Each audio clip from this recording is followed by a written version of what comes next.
सत्री प्रत्यय। कौन सा प्रत्यय है? सत्री। ध्यान से सुनेंगे आप लोग। सत्री प्रत्यय जो है ये परस्मैपदी पदी धातुओं के साथ जोड़ा जाता है। एक चीज, इसके रूप तीनों लिंगों में चलते हैं, तीनों लिंगों में चलाए जाते हैं।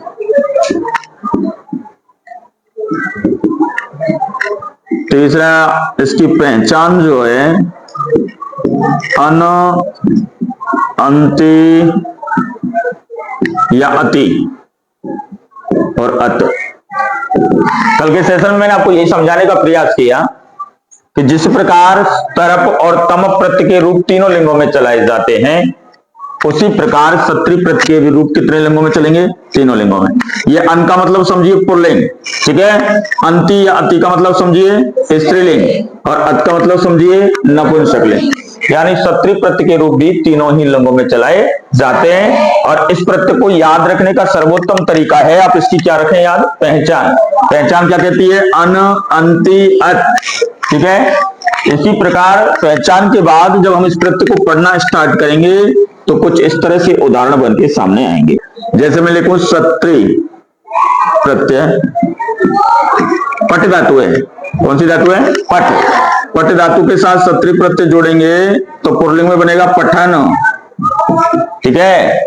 स्त्रीलिंग में बनेगा पठंती और नपुंसकलिंग में बनेगा पठत। समझ आया? अन, अंति, अत जुड़ रहा है। ऐसी गच्छ धातु है, गच्छ धातु के साथ सत्री जोड़ेंगे तो गच्छन, गच्छन्ति और गच्छत। ऐसे चल धातु है, चल, चलन, चलन्ति, चलत। हस धातु है, हस, हसन, हसन्ति, हसत। ऐसी बस धातु है, बस। सत्री प्रत्यय जोड़ेंगे बसन, बसंती, बसत, ठीक है। क्रीड प्लस सत्री क्रीडन, क्रीडंती, क्रीडत। नहीं इधर बंद रखो। सानच प्रत्यय, उसको ध्यान से सुनेंगे आप लोग। सानच प्रत्यय का प्रयोग आत्मनेपदी धातुओं के साथ किया जाता है।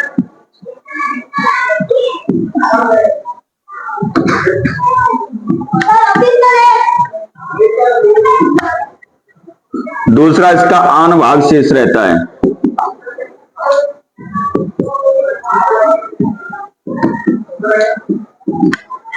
इसके रूप तीनों लिंगों में चलाए जाते हैं।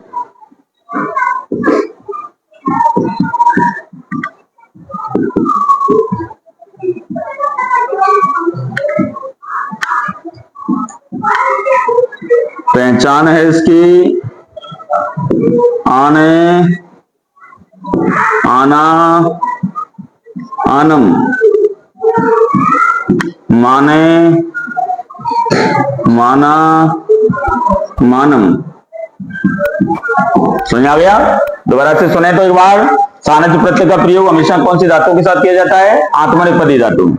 इसका कौन सा भाग शेष रहता है? आन भाग शेष रहता है।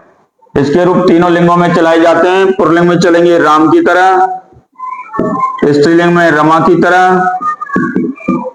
और नपुंसक लिंग में फल की तरह इसके रूप चलाए जाते हैं, ठीक है। पहचान क्या कहती है इसकी? आने, आना, आनम, माने, माना, मानम। अब उदाहरण सिद्ध करते हैं। लब धातु है, लब। कौन सी धातु है? लब। अर्थ होता है प्राप्त करना। क्या अर्थ होगा? प्राप्त करना। लब धातु में जब सानच प्रत्यय जोड़ेंगे तो शब्द बनेगा लभमाने, लभमाना और लभमानम। ऐसी रोच धातु है, रोच। रोच का अर्थ होता है अच्छा लगना। रोचमाणे, रोचमाणा, रोचमाणम। वर्त धातु है, वर्त। अर्थ होता है होना। वर्तमाने, वर्तमाना वर्तमानम। समझ आ रही है? ऐसे ही क्री धातु है, क्री का अर्थ होता है करना। कुर्बाणे, कुर्बाणा, कुर्बाणम। ठीक है। ऐसे ही शिव धातु है, शिव। शिव माने लेके बुला रहे ऑफिस में। शिवमानम।